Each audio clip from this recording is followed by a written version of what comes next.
The head of the Federal Reserve says the U.S. economy very strong but faces higher inflationary pressures. Testifying on Capitol Hill on Tuesday, Jerome Powell said the Fed could possibly accelerate the tapering of its asset purchases. Hyo-sun has more. Federal Reserve Chairman Jerome Powell has signaled the possibility of an earlier end to the withdrawal of the Fed's massive asset purchase program that was put in place for pandemic support. Speaking before the U.S. Senate Banking Committee on Tuesday, Powell explained the issue will be addressed at the Fed's next policy-setting committee meeting, slated for mid-December. He said the country's economy remains very strong with higher inflationary pressures.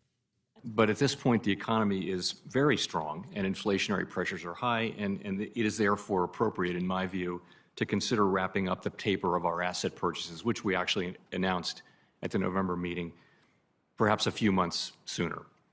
The Fed is currently scheduled to complete its asset purchases in mid-2022 under a plan announced last month to slow buying by $15 billion a month.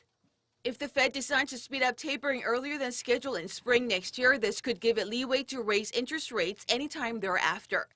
Powell, who was elected last week by President Biden for another 4-year term, also explained that the emergence of the Omicron variant could pose downside risks.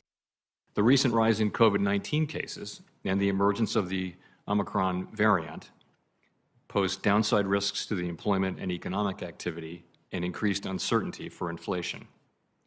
Greater concerns about the virus could reduce people's willingness to work in person, which would slow progress in the labor market and intensify supply chain disruptions.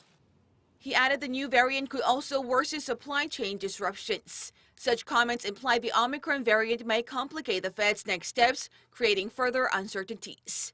Treasury Secretary Janet Yellen also testified, praising the passage of the infrastructure bill, but warned a failure to increase the debt limit will have a significant impact on the U.S. economy. Hyo-sun, Arirang News.